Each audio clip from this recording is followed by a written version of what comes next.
Hey everybody, welcome back to the PC Perspective Podcast. We've reached episode 661. This is being recorded on Wednesday, January 26, 2022. I'm Sebastian Peak. I'm Jeremy Hellstrom. I'm Josh Walrath. I'm Brett Van Smurber. And the worse host is back, although I could just hand it over to Josh at any time. Josh, last week, I felt like the podcast had been imbued with a new energy. I thought that it was refreshing. And it was, I don't know, it was maybe it was humor. Just different. I don't know. People liked it. I did a cold open a la Ryan way back in the day.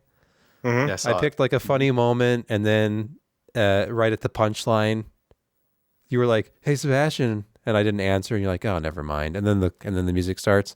People were commenting on it right away, like, "This is really good." So I feel like you should host more often. Okay. But while we're on the subject of the podcast and doing it live, pcper.com/subscribe. Find out when we do go live for events like this. Find out who's actually hosting that night. And then go to patreon.com. Now, I checked Patreon earlier. We didn't have anything new to report for this week, but we're still going strong. We still have our group, our nucleus of people who support the site and keep us going. We appreciate you very much. If you want to go to patreon.com. And you're also wrong. Yeah. If you want to go to patreon.com/PCPer, you can support us too. You'll be part of an exclusive community.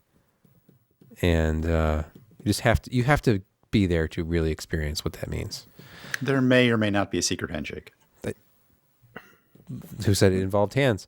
And it's time. It's a secret. Wait, before you move on, I know that you had initially thought that there was nothing going on in that space, but Sir Bogut of Fabrication Labs snuck in again. I think he's on a quest to kind of be mentioned on every show. I wonder. That's why I told you were wrong, Sebastian. Yeah. Well, I am usually wrong anyway. But okay, let's move to the most important segment of the week.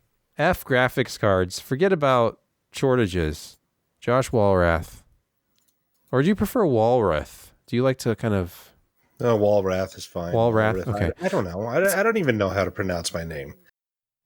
Talk about food. So, yeah, I got sick last week and got a massive cold sore. So it's really pretty. But anyway, I had to get the old trustworthy. They didn't have a special this week. I'm a little sad because last week, Clayton, the owner, he was talking up. He's like, "Oh, we got really something really special for next week." And I call up. It's like, "You guys, what's the burger special?" "We don't have one today." It's like, so Clayton's a liar. No, that's just very special. Yeah. So anyway, They usually have one. It is. But today is it's classic. It's the Popper. It's fried jalapenos, cream cheese, 2 patties, drizzled with a raspberry chipotle sauce, and it's extremely tasty. And the fries, I think they went back to fresh cut because they look different. They're not the same ones. Yeah. They're a little salty, but they're nicely cooked, and I ate them all. So there, take that. Popper, always a classic, always tasty. Can't go wrong. Once you pop, you just can't stop. Tasty. No. Yummy. We had a graphics card review go up this morning live at 9 a.m. It's the RTX 3050. Oh. Who isn't excited about this? Ooh, me. Oh, okay. Well, yeah, it's just another one of those 2022 graphics card launches. Although I will say it's not as 2022 as last week's RX 6500 XT. Because at least this one has a by 8 interface for its cut down GPU. Has a bit extra RAM too. Exactly. Has what I described in the review as a reasonable amount of memory. There's really not a lot to complain about except for availability and price. I mean, it's a card that theoretically would be $249. Now, we were, like everyone else, sampled by EVGA. EVGA was NVIDIA's partner for this launch for media. And NVIDIA, or rather EVGA, had to notify us that the VBIOS was incorrect on the card, meaning that it was a higher SKU that we actually received. We'll talk about that in a moment. The GPU in this one is, at least for now, GA106. Now, that is the same GPU found in the 3060. They have disabled 8 more SMs. So the CUDA count total is a rather familiar 2,560. Now, back in the day when CUDA cores actually meant something, kids, when we used to have to walk to school uphill both ways, and our CUDA cores... Dragging your GPU. Were in a GTX 1080, the CUDA core count was 2,560. And oddly enough, years later, the 1080 is still a faster card, significantly so. This one... I wonder why. Yeah. This one has 8 gigabytes of GDDR6. So that matches, higher cards in the Ampere lineup. But oddly enough, that 3060, that damn 3060 with its 12 gigabytes of pretentious 15 gigabit per second memory on that fatter 192-bit bus, it just has a lot more memory bandwidth. So this will not perform nearly as well, even though it's based on the same GPU, because the new 3050 only has 14 gigabit per second memory, and it's only on a 128-bit bus. So... But hey, it consumes less power. 130 watts versus 170. And Huzzah. Yeah, the card they sent us is the EVGA RTX 3050 XC Black Gaming card. But that's what the box says. But the V-BIOS was actually for a different version. And I have it written somewhere in this review, but it's the higher end version, like the XC Ultra, or I don't know if they just call it XC Gaming this time. So it has a much higher boost clock, much higher. The boost clock is 1,845 megahertz. Stock is 1,777. This card... That's interesting, because I was digging through EVGA's stuff today to try and get specific details on what the difference was, and they literally, all they did was say that the non-black edition comes with a very fancy metal bottom plate with speed holes in it. Mm-hmm. They didn't actually say anything about different frequencies. Well, it has that attractive back plate, which ours doesn't have, because we're not supposed to have the one with the back plate. Black. Yeah, it's just a black PCB. The PCB is cut so that you can, you get your speed holes or whatever. Speed holes. Yeah. Ventilation. Yeah. But the back plate would have made it look, I guess, fancier. It's the same card otherwise, and this one is only 68 megahertz faster than stock with its incorrect V-BIOS anyway, which, according to EVGA, is a 1 to up to 3% advantage. So I just left it alone. I noticed that Steve at Gamers Nexus also left his testing as is, because we weren't told until a few hours before. We had to finalize the reviews, so oh well. You remember back in the day when I did the RTX 3080 from EVGA, that the 3080 XC Black was, they're kind of more MSRP based one, but you could just never pick it up. The only one you could really get is the one above, the non-black edition. Yeah. No, that's kind of what they do, that they offer that lower end card without the back plate and lower clocks, or at least closer to what the reference is, and they offer it, but you rarely can ever find it for sale. I have a question. Got to go up a level. So supposedly this is the lower spec card with the wrong V-BIOS. Did the incorrect V-BIOS on supposedly lower spec hardware cause any operational problems for you? Well, Brett, it's a 68 megahertz overclock, so I think the card like a lot. You're right. Was just fine. And what's funny is the price difference between these two is $70. It goes from $249 change to It's $1 a megahertz almost. It is. I figured this out earlier because I was being an ass in the chat, and it's $1.03 per megahertz. The EVGA has figured out exactly what a megahertz costs, and it's $1.03 USD. So flashing the higher end BIOS on the cheaper card is... I highly recommend it. I hope that people make this V-BIOS publicly available, and anybody who buys the base model could just flash their card. Breaking their warranty, of course. If you want to buy a new card with a warranty, don't do that. Oh, by the way, speaking of the card, we can look at the wrong card, even if we're going to test a different V-BIOS. So here's what the base card looks like. Dual fan cooler, it's compact. Look at this. Actual display outputs. 3 display ports, and an HDMI, unlike the 6500 XT, which has a DisplayPort and HDMI. So I thought that was a nice feature. That card only does have 4 gigs, so... Now, there is a little bit of a controversy, which I didn't fully address until later in the morning. I had to go back and add this close-up shot here. I didn't say anything about this not being a by 16 card because I thought it was a by 16 card, because having just done the 6500 XT review, I actually looked. Like, nope, I can see 16 traces going to that PCI Express, those teeth there. So I'm like, okay, so it's a 16. No, it's a by 8. Because it's a 16 that's operating as a by 8. It's just set that way. And apparently, this is because they would like the flexibility to drop in a different GPU later on down the road, such as a GA107, something that might only have a by 8. So it's just kind of odd. And also, it saves a little bit of power going from 16 to by 8. So you're talking a couple of watts. But when you're, scraping and trying to get it down to a certain envelope, then that's an easy thing to do. But yeah, I think that your comment about, just dropping in a chip that is native by 8 and not having to jack around with the PCB design extensively. I mean, you're going to have to do some, obviously. But yeah, anyway. So you're saying that when it eventually gets the upgrade, I can't just pop that one off, flash the BIOS. But you know what? No, you're not going to be able to. It's probably going to be. It probably is going to require a PCB spin. However, PCB spin respins are relatively inexpensive, and they're well known. And there's software out there that makes it a whole lot easier to design than used to be. I mean, I was talking to guys in the graphics card industry, and they're like, respinning the PCB is cake as compared to trying to respin silicon, which is not cake.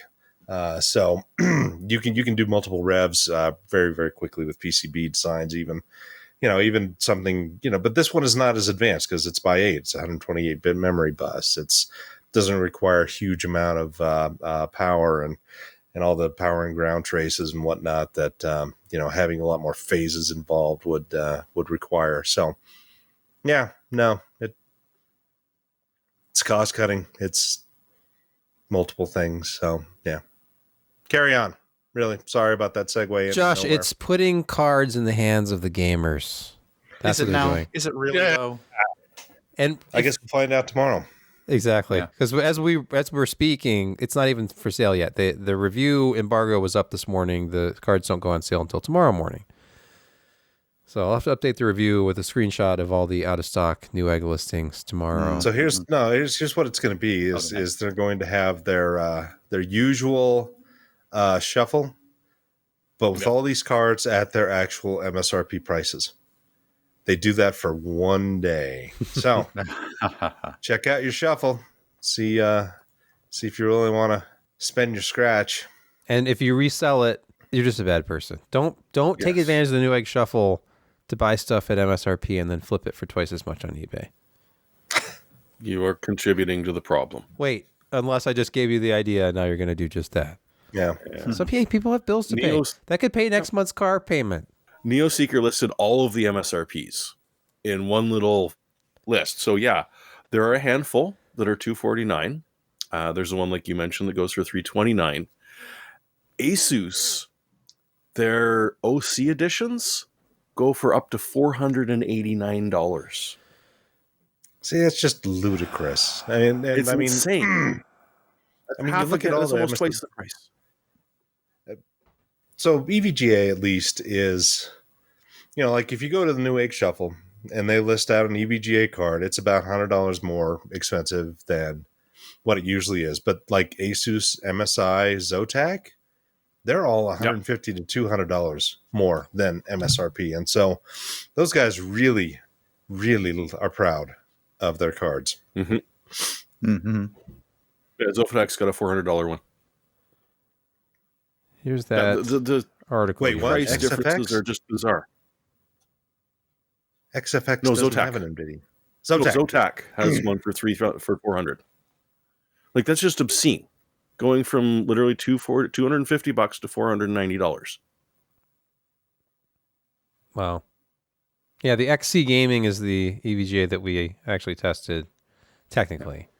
So that's 329, which seems like a steal when you compare it to like the MSI Gaming X at 379. Now the Gaming X stuff from MSI, and I actually have one here, which I need to review because they sent one.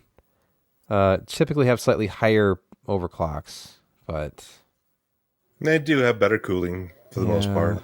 The Twin Frozer stuff is good. So but I just can't imagine the performance delta being anywhere near justifying the price delta, or why this SKU has such a gigantic span. I think it's just ridiculous. Speaking of performance, I looked at two different groups of cards. The first, I was just going to tack it on to the stuff I've been testing. I had it internally. I was calling it my low-end GPU project. So I had this folder I was adding all of this data to, and it had grown since I published the 6500 XT review last week. And I had a little bit better representation of some of the cheaper cards. I was trying to take it down to like the $200 level, kind of, at launch prices anyway. I added a couple of cards, added a 1660. I went ahead and retested the RX 580, 8 gigabyte. Retested the GTX 1650. And the 3050, if you're comparing it to a group of those type of lower end cards, it's the fastest by quite a bit. So it's faster. It's a lot faster than the 6500 XT. It's got double the memory. You can actually run at higher resolutions. You can exceed that 4 gigabyte frame buffer without a penalty. So set your older games like Far Cry 5. I could set it to Ultra, which uses like 4.3 gigabytes of memory with the HD textures. So like if you look at synthetics, Time Spy, significantly faster. Even the old Fire Strike, like 1080p DX11 test, quite a bit faster than the 6500 XT, which is actually a very good card for esports. It's very good at the older games. But I don't know. I'll show a couple more. Like Assassin's Creed Valhalla, I ran a bunch of games at multiple settings. Like here's medium settings, Assassin's Creed Valhalla, and where is it on the chart? The 3050 is at the top of the chart. It's at the top of all of these charts. It isn't until you actually start comparing it against some higher end cards you get a better idea of its relative performance over the last few years. So let me skip past this stuff. Here's the same game at the high preset against different cards. So at the top of the list is a 5700 XT. Gets you 95 frames a second, almost 96. The 3060 comes in at 72 frames per second. And then down, pretty much tied with a Vega 56, is the RTX 3050. Which in this particular game was faster than the 1660 Ti. So it's going to basically trade blows with a 1660 Ti or 1660 Super is the upshot of all of this, of all the reviews you'll read online today. So you know what, the thing that just kind of stands out to me is how well the RX 580 has just kind of stayed in there. I mean, it chews up more power by a significant margin, but yeah, it just has been a workhorse for people who were lucky enough to have bought it at the $150 level. And have probably just kept it because there's nothing else to buy. Or the short-lived 590. Yeah. Which was that was a an little odd bit one. better. Yep, it was. Yeah, and somebody in the chat's mentioning that it's the 2060 is not on the chart. I didn't retest the 2060 yet. Well, Josh is still on the screen. Sorry, Josh. Why? I did not retest the 2060 just because I haven't gotten to it yet. I was going through a stack of cards. Yes, the 2060 is faster. If it only trades blows with a 1660 Ti, then of course the 2060 is faster. And a 2070 is faster. And so it's just, this is 1660 Ti. Super is going to be a significant jump up from a 3050. Heck, it's damn near at 3060 levels. So yeah, weird. Really, the only difference between a 3060 and a 2070 is the 3060 has slightly better ray tracing performance. Yeah. Like when you start comparing 30 series versus 20 series, there wasn't a huge leap forward with the 30 series at like the lower end. It was just kind of typical generational stuff. it was much bigger at the high end, but then of course along with that came much higher prices. So like I'm still impressed by the 3070, although I've put it out of my mind because it's unobtainable. The 3070 legitimately had like 2080 Ti-ish performance for $500. Mm-hmm. It was great. I thought the 3060 Ti was kind of the sweet spot of when actual performance and the price. Yeah, it was funny when it came out. It at. It seemed odd when it came out, but it turned out to actually be a decent idea.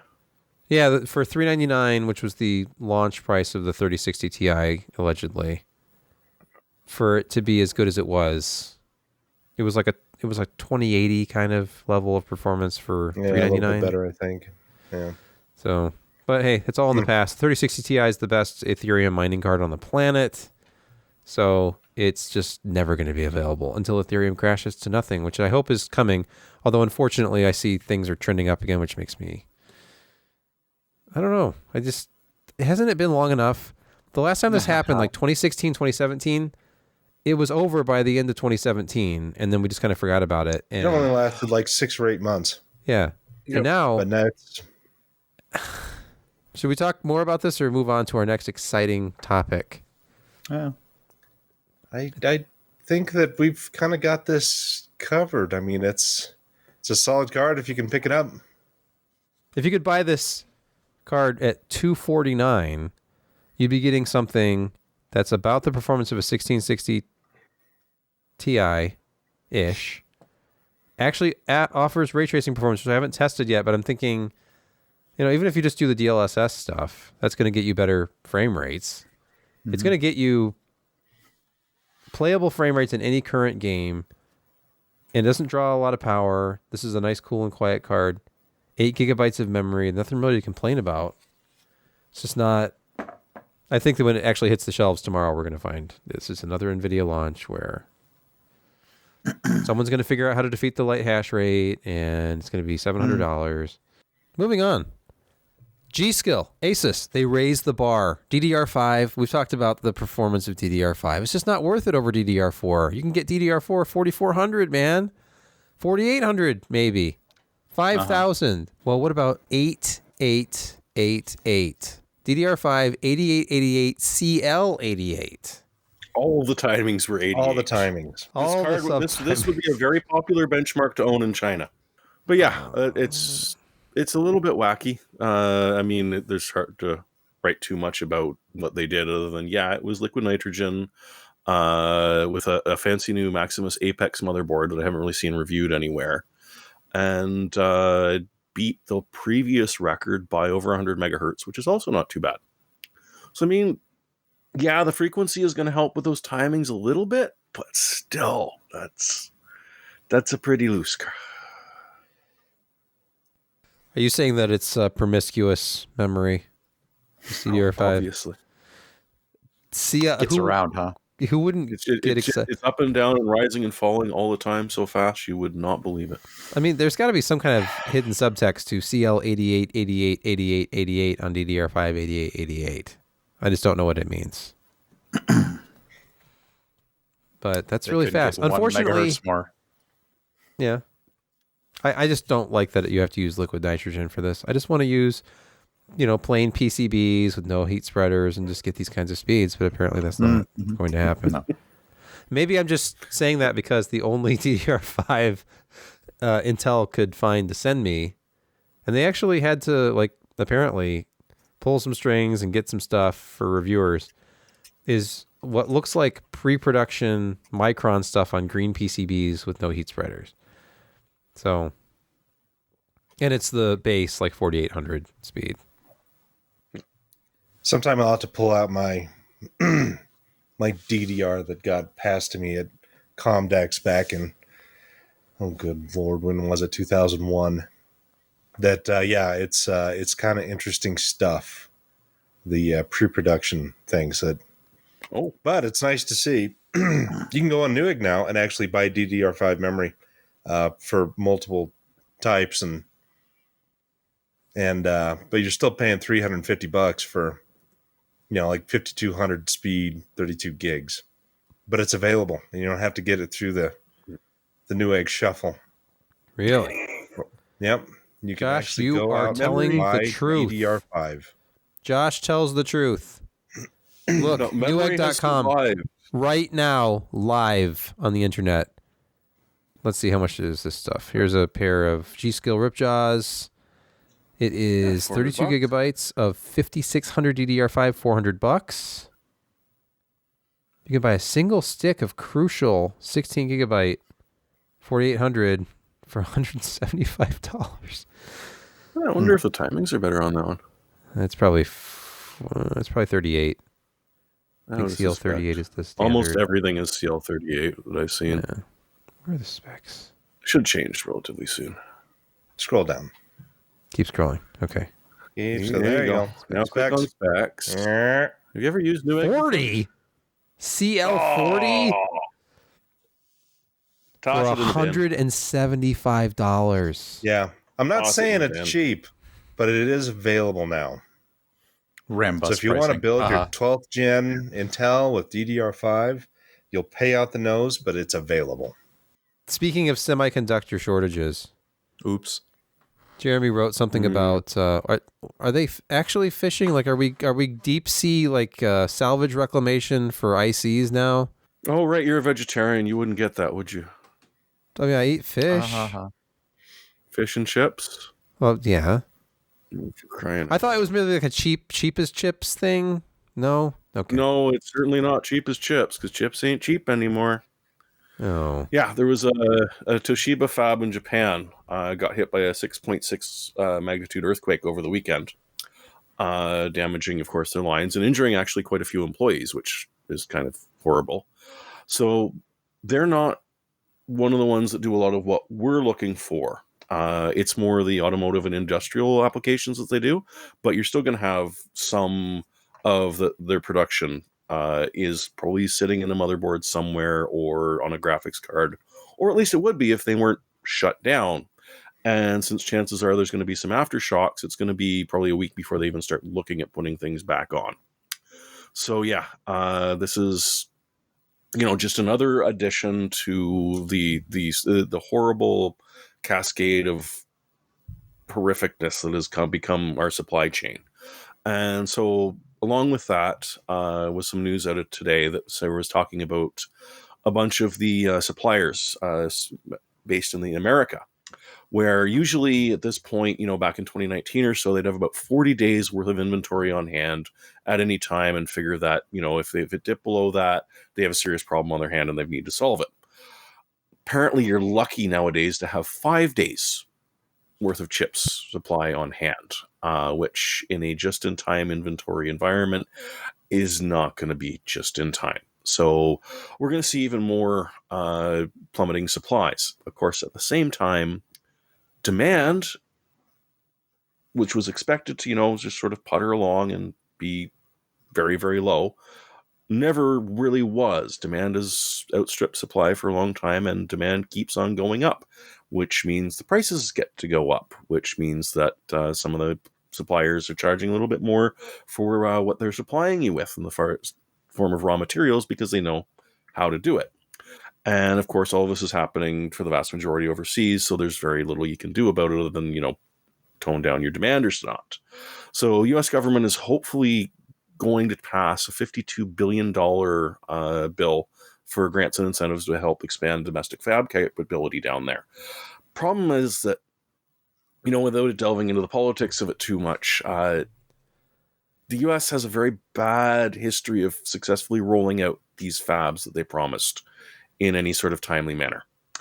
So yes, this will be helpful in the future, but for now, it's probably not going to be solving us anytime soon. So when people are saying that these shortages should be, over and done with by mid-2022 or so, the evidence is really suggesting that's not going to be the case. And of course, the prices aren't going to help at all because, as we also linked to, the silicon manufacturers are doing just fine. They broke records. Oh yeah, They're selling everything they can make. Yep. Yeah. And they can charge more for it. And of course, it costs more for them to make. So the volume of sale increases. We're talking 25% over 2021. A 25% increase in overall money being moved around. Not necessarily income, but money being moved around in this business.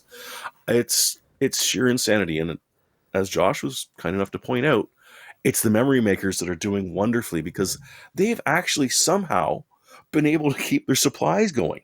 And of course, at the same time, can slowly creep those prices up as DDR5 hits. Well, DDR4 was doing a wonderful thing where the prices were becoming much more comfortable, but they were still making huge amounts. So, 33.8% of overall semiconductor revenue growth was sheer memory. So, and we're talking SSDs as well, of course, because our NVMe drives, well, could you live without one anymore? No. So I wish I had good news, but it's not good news unless you want to start building your own damn things. Wait. That's the next story. Are you saying that someone did that? That was such a smooth segue. I didn't even catch it. Yes. Forget supply chain shortages. If you can get your hands on some raw materials, just make your own. Oh gosh, yes. Chips. I mean, who doesn't have an electron microscope in their garage? I can think of at least dozens of people who don't, but yeah. All right, maybe dozens of people. But this guy, Sam Zaloof. Look at that soldering with the leads coming off the pads. Yep. Do you remember watching those machines back? Video of those machines that would do it really fast back and forth and create these these leads that go from the pins and the Pentium CPUs.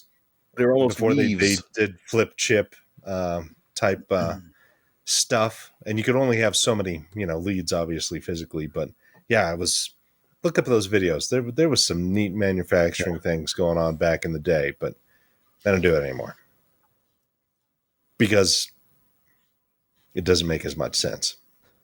Anyway, carry on. Much more expensive to do. But anyway, talk about this 22-year-old guy. This guy really did have a scanning electron microscope. He really does. Well, apparently they found a broken one that they were able to fix for about $1,000. Now, I don't also know any people that have broken electron microscopes in their backyard that could be fixed up.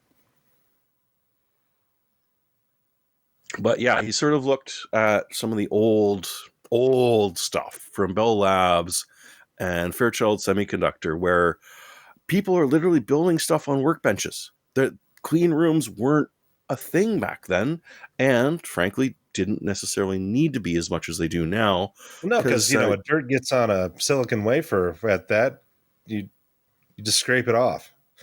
Yeah, we're talking back when bug was a physical description. Mm-hmm. Almost. Yeah, and the here's the neat one that you might like, Josh, if you hadn't read this. So, of course, how does he pull off the photolithography? He found a conference room projector with one of the old ones with like the ridiculous amount of lumens and beamed it through a microscope with a UV filter. So he focused it into a microscope and projected it onto the chip. He was able to do the litho stage with that and then move on to etch. That's crazy. It's awesome. It is. It's brilliant. How many 22-year-olds have a workshop that looks like that? One. That I know of anyways. Yeah. Apparently he was doing this. I was reading another story about him because it was amusing to me. And he was first doing this in his dorm room. But he was using a device that produced X-rays to get proper looks at the chips. That's not good. And he says, I was totally following all of the safety regulations, but they're still like, no, you can't have an X-ray machine in your dorm room. That's funny. It's going to be hired by Intel to help improve their fabs soon, I'm sure. Or NVIDIA. Anybody with any talent in the industry seems to go to Intel sooner or later. Mm. It's just you're being drawn into it. It's like what is it like? Big blue hole. Windows 11. Windows 11 Task Manager. They can't stop effing with this, can they? But it's Microsoft's way. They've always been like this. You release a 1.0, and then you do a 1.1 or 1.01, and eventually by the time it's like version 2.0, it's better. And then Windows 3.11 was much better, so on and so on. Why pay for beta testing when you can force your customers to pay to be in your beta test? Just eliminate your entire internal teams and just give it to the public. Yeah. Just ship it.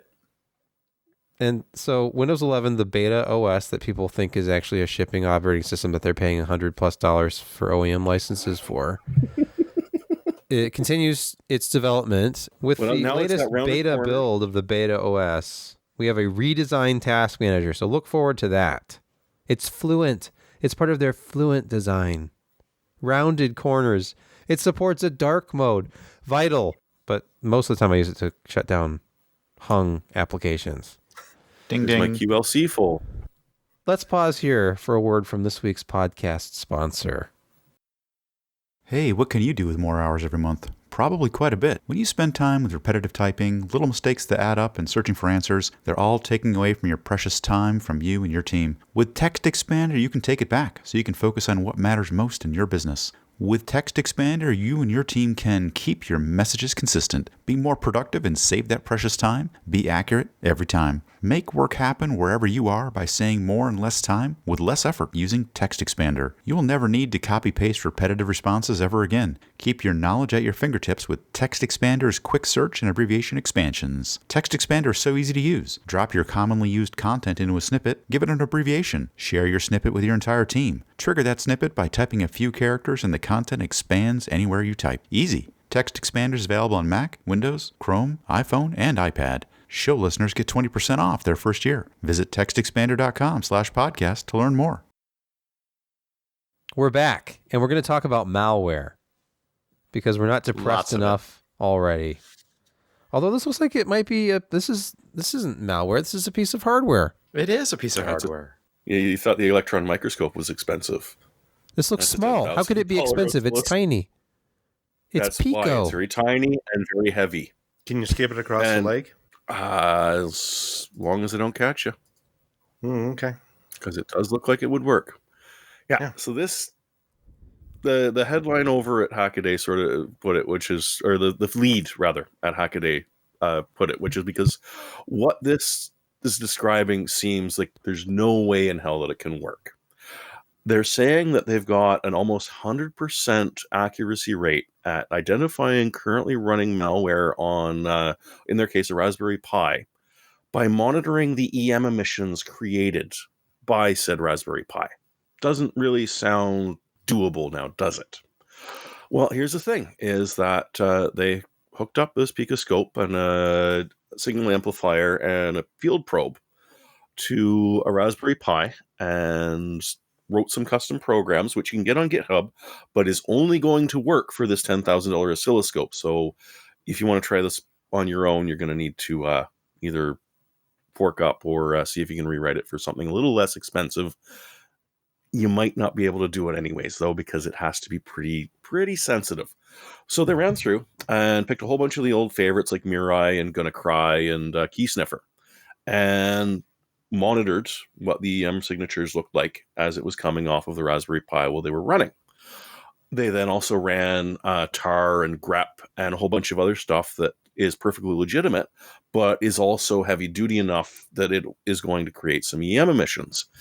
Fed this all through a neural net to sort of decide how to tell the difference between the various signals that were produced, and apparently were wildly successful at it. So they are able to literally take this specific kit, hook it up into a Raspberry Pi, but there's no reason anything else that doesn't have a GPIO pin out, or for that matter, even if you've got a sensitive enough one that you can capture the field that's being produced by the machine itself, to actually detect whether or not malicious processes are running on your hardware. I think this is amusing as hell. Don't forget the key was that they fed it to an AI system that can then take the the noise input. But in theory, they've trained the neural net, so you don't have to do that anymore. Yes. Yeah. Well, for the malware that they've fed it. So you're saying that in the future, an antivirus program might actually have a physical hardware box that can just like sniff your system. Just put it near the system. Yeah. Not with a magnet, though. Make sure you don't use a magnet to attach it. Do not. But no, I could totally see building up going the other way. So instead of building up the list of processes that are associated with malware, like VirusTotal, what you do is you have a list of all of the valid ones. And the second that you detect something that's not matching any sort of valid EM signature on any of your other programs, it's like, maybe that's worth taking a look at. PSA, if you want to keep the data on your MyCloud, how many times have we heard about issues with MyCloud devices? I think this is the third time we've talked about this, but this has got some resolution to it. So okay. So Western Digital has updated MyCloud OS to incorporate patches which have been available for 4 months, apparently. Just a minor severity rating. I don't know what the chart goes, like what does the scale go up to? 10. 9.8. It's not quite a 10. Yeah. But close, though. And there are no 11s. Oh, okay. These do not go. Well, maybe that one. But just update it. They're giving you the update. You don't have to pay for it. And you might be able to keep the data on the drive that you bought. So it's a win-win. If you haven't been hacked by now, you probably just weren't paying attention, and you probably have been hacked. More depressing news. There's always. Now, this is disturbing because it involves Linux. You expect Windows to be broken, but a bug lurking for 12 years gives attackers root on most major Linux distros. Unfathomable. The subsystem that this was actually a part of is deeply amusing. If you scroll down, you'll see that it's part of the policy manager, which manages permissions. Policy kit. And the other thing was the policy monitor, the daemon, didn't even have to be running. It just had to be installed on the system. It was still exploitable, so it doesn't even have to be running at the time. Always exciting out in the real world. Never a dull moment. So ends the malware segment of the show. All right, let's talk about something that is near and dear to our hearts. NVIDIA getting bigger and more powerful than you can possibly imagine. Or are they? Not. Because as has been speculated for months by us on this show, they needed approval. They needed regulators to approve of this. Governments had to be okay with it. And apparently, according to reports, this is an Ars Technica report, NVIDIA is ready to abandon their ARM acquisition. So apparently, there's a lot of back talk and back channel type things going on that I think the UK is they're really not wanting NVIDIA to purchase their premier semiconductor company that is based there. SoftBank wants to get rid of it. Obviously, SoftBank has issues of its own, but I think the biggest thing is the UK is going to probably put the kibosh on it. US would consider it, but I just don't know if it's going to happen. From all indications, it sounds like SoftBank is going to make ARM public again, and that way we can at least see what they're doing on a quarterly basis, which of course we haven't been able to do. All we know is that SoftBank has been giving them a lot of money, and they've been expanding, and they've been increasing their design teams and their facilities, and I mean they've hired 3 times the amount of people that they had probably 5 years ago to work on projects and graphics, and they've acquired other firms, and it's just it's been a nonstop growth for them since SoftBank acquired them. I can't remember exactly when, 6 years ago, 7 years ago, about that, or at least majority. Yeah. So it's NVIDIA's worth a lot of money. They're making money. They could leverage out a buy without killing themselves, but yeah, I just don't see the UK giving this the go ahead. There's a lot of opponents of this going, and becoming part of this U.S. company who, NVIDIA is an aggressive company, and they've done things that a lot of people don't like. And there's a lot of people who do not want this to go through, not only just in government and politics, but other, competitors of NVIDIA who feel that, if they start controlling ARM, then eventually they're going to be, releasing all of the good stuff themselves and giving crumbs to all their other licensees, except of course Apple, which, would they continue to have an architectural license from NVIDIA?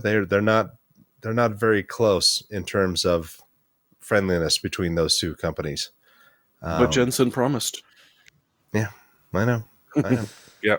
No, and the UK have really only fired 2 shots across the bow legally so far.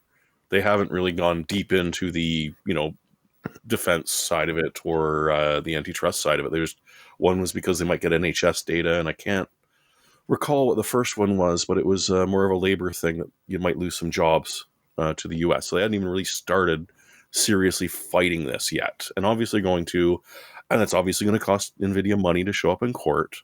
So it becomes a little less attractive. And now, just to muddy the waters even better, the new rumor is that SoftBank is considering an ARM IPO. Yeah, making them public again. Yeah. I believe I read in one of those articles that if the deal falls through with NVIDIA, which it kind of looks like that's what they're going to do. They're going to do that. But NVIDIA, I believe, says, hey, if this deal up front, part of the negotiation was that if the deal doesn't go through, we'll give you $2 billion. So as a parting gift for kind of dragging you through all this. Yeah. I think that was in the article. Surprise me. Interesting. It's a lot. I wish NVIDIA would give me $2 billion. Yeah, well, it'd make me feel nice. Yeah, they wine you, they dine you, they abuse your body for a while, and then they give you $2 billion. Yeah. And where then do I sign up? They go, well, maybe Yes, fine. it was worth it. Maybe it was worth it. They could have cut that down to 500 million, and I'd be perfectly happy. 5 million. 500,000. Yeah. 50,000. Okay. Okay. I'll take it. I'm easy. I was talking about myself. Yeah. Gaming quick hits. Gaming quick hits is our next. We've been doing this for the last few weeks. We kind of put all the game news together in one little section. Kind of just falls together, yeah. Yeah, and what do we have here? Crysis. For some reason, they're announcing right now Crysis 4. What Is this really the best time to announce this? Asked Jeremy Hellstrom. Apparently. Why? What's wrong with announcing a brand new AAA game development? Can it run Crysis 4 on your RX 580? Probably not. Or your Okay. 650, 6500, or your literally any card that you might even be able to grasp. Because it could be after what happened with their Crysis remaster, maybe they're just going to have the same hardware requirements as the first Crysis, in which case maybe you'll be able to play it. Yeah, this is inconsiderate to say the least. It's going to be a while before this is out because they're looking to hire more people to help develop. So this is a call to action because they let a lot of people off back in the day a couple of years ago, and I think the reskins of the Crysis is giving them a nice welcome relief in terms of income. So yeah, it looks like they're starting development on Crysis 4 and they're getting some people back. This next one on the quick hits.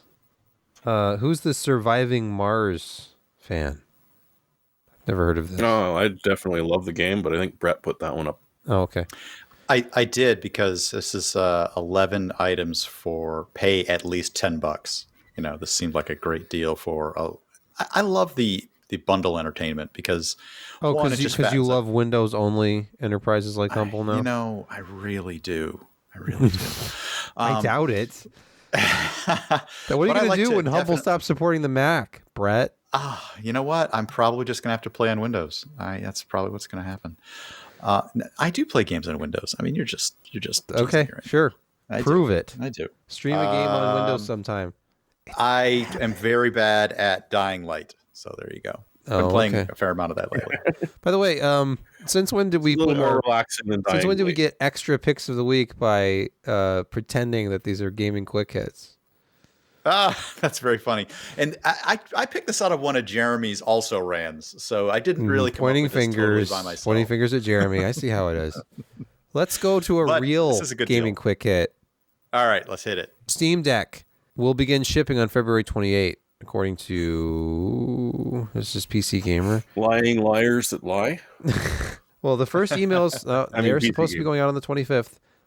Yeah, right. I don't remember if I'm in the first wave or not, but I will be reporting eagerly along with everybody else on my progress in actually obtaining one of these things. So you have 72 hours after you get the email to buy it. Yep. Steam is saying it launches February 25. Allegedly, the first shipments will be going out shortly thereafter. Totally at the same price that they promised originally. Is it? Wait, don't tell me they. They don't say. Oh. Watch, like the page will go down, then it comes back up, and it's all like $700, $800, $900. Is an email actually a binding contract, or did you just reserve the right Is it to cross state lines? I don't know. Sebastian, I think you're in first wave reservation. I thought I was. I ordered within the first 15 minutes of availability, but who knows what that means. I think I did it the next day, so I think I'm second wave. Okay. On this you may be stuck beside deciding whether you're going to buy that $10,000 oscilloscope or if you're going to buy this, because they might be the same price. I'll probably get this. Fair. It's time for Picks of the Week. That portion of the show where we explore people's peculiar personal tastes in hardware and software. You could say that. I'm not joining in on this. Why? Why don't you play reindeer games with the rest of us? Why? Yeah. For me, it has to be something I really... You don't have to, but it is encouraged that you share with the group. I really feel passionate about it. I have to really share. Why can't you just share? Why? You're withholding. You're like withholding. I mean, you shared that virus with me, so... No, that was different. I caught it as well. I thought we had that kind of relationship. You're close with somebody when you can share your illnesses with them. When you're not afraid to kiss them on the mouth when you have a high fever, that's when you know you're really or a cold sore. I thought you gave it to us through your wide bandwidth. Yeah, I will say that I'm nervous if next week all of us have cold sores. Then, my humble bundle comes from our friend Wolf from over in the UK. She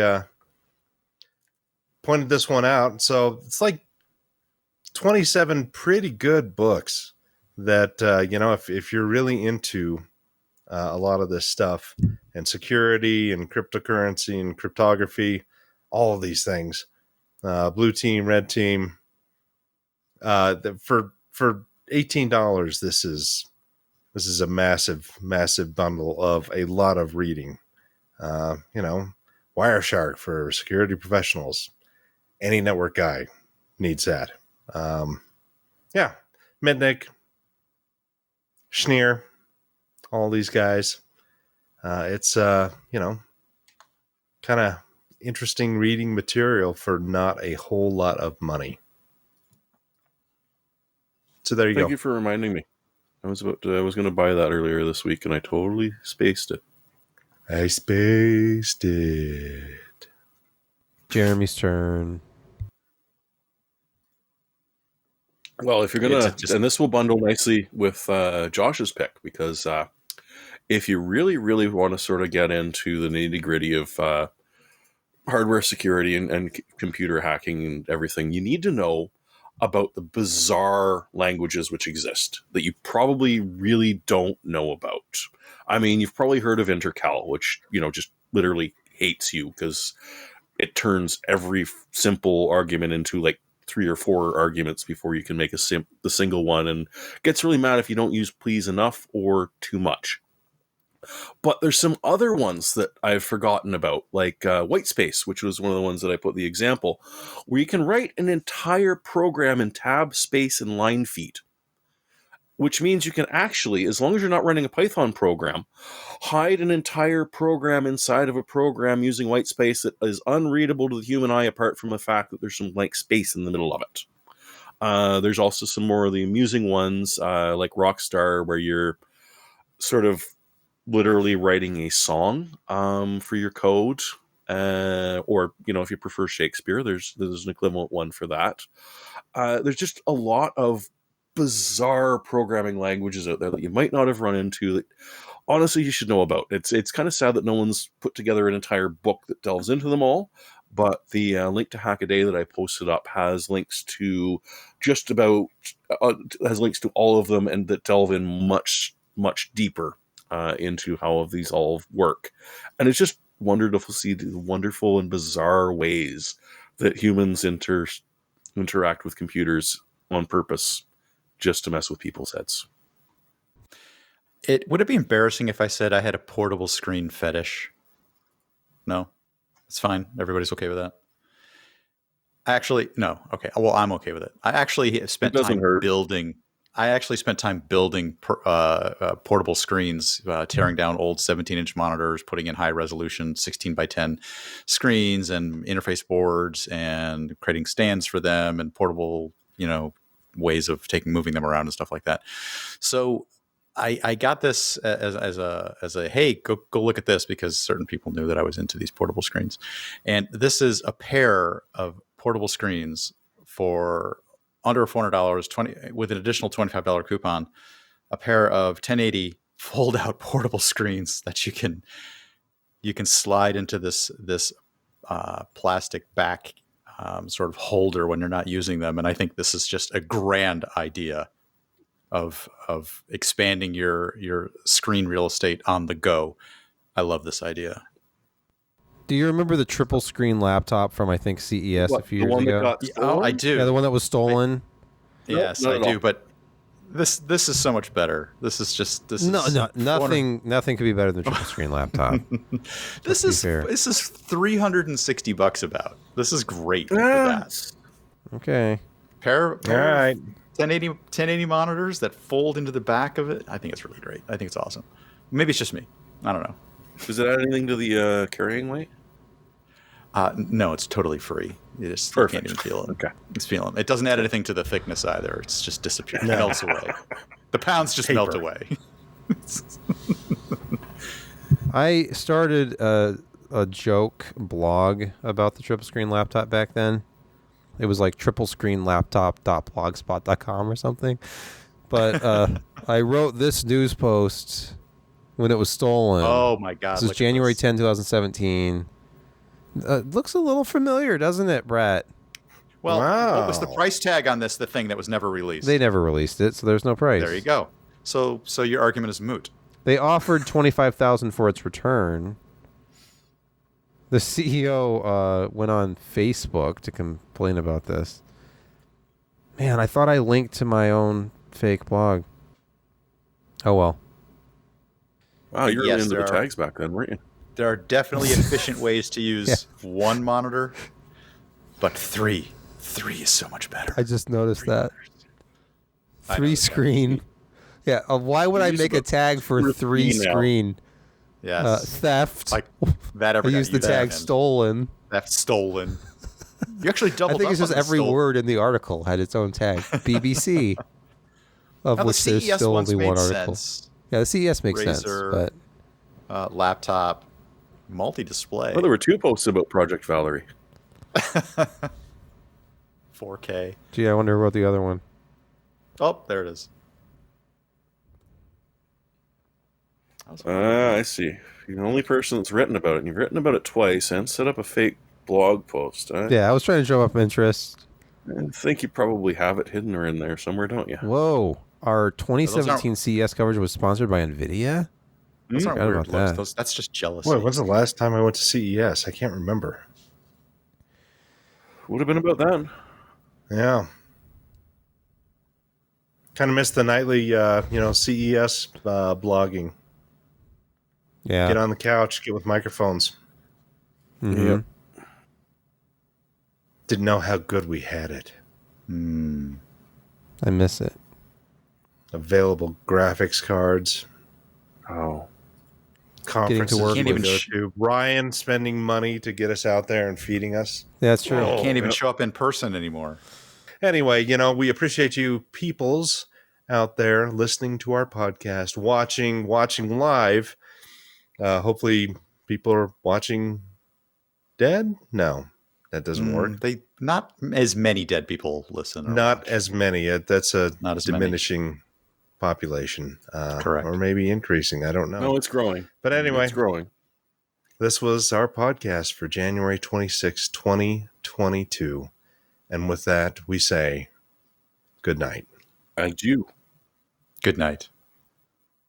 Until next He's not coughing anymore. Well, I Nope, muted myself in the software. Nice.